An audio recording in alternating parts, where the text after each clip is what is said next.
Finally, I get to do some graphing. I love graphing trig functions. I think they're really fun. I think the graphs look really neat. Next year, when you get into calc, you'll get to graph the reciprocal trig functions, which are even cooler, and tangent, which is really cool too.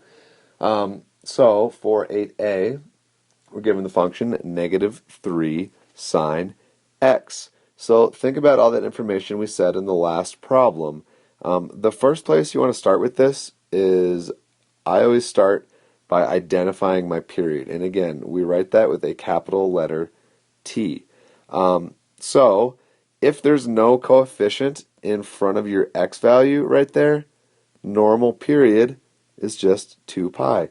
Again, unit circle. That's how long it takes you to go all the way around. That value is 2 pi. So start by putting a tick mark over to the right somewhere and label it 2 pi.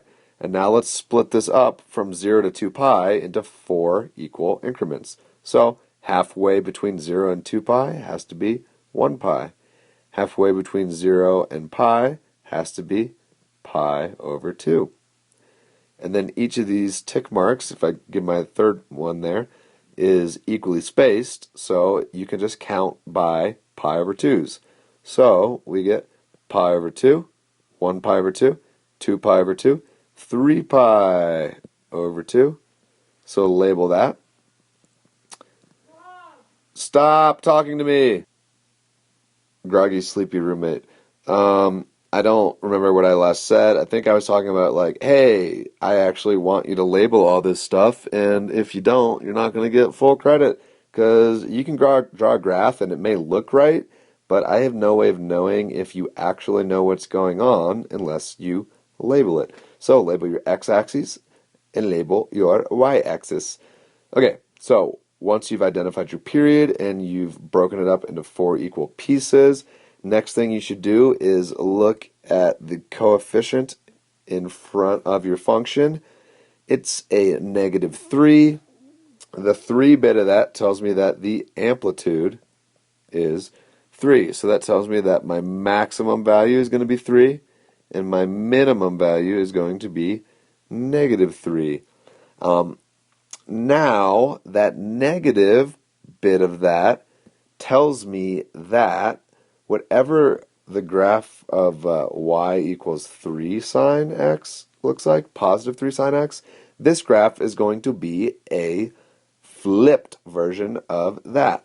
So think about the sine function. Sine normally starts at 0, so we get our point right there.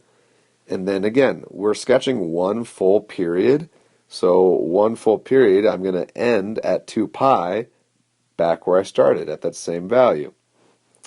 So again, if you know what the graph of sine looks like, you're going to be able to sketch this really quickly.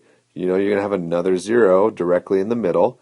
The negative means we're going to flip it. So normally sine starts at 0 and goes up, but the negative is going to make it start at 0 and go down. So my first point I'm going to get is negative 3 right there at pi over 2. My next point, the last one, the fifth point right there, is going to be that maximum value. And again, because we equally spaced this, it's really quick to draw these. But again, if you're not fully comfortable with all that yet, just use your unit circle. Sine of 0 is our y value at the angle 0. Well, y value there is 0. That's why we get that 0 right there. Go to pi over 2, which is 90 degrees straight up and down. Well, that's where sine is at its maximum value. So normally we would be up here at our maximum, but since it's negative, we're down at our minimum.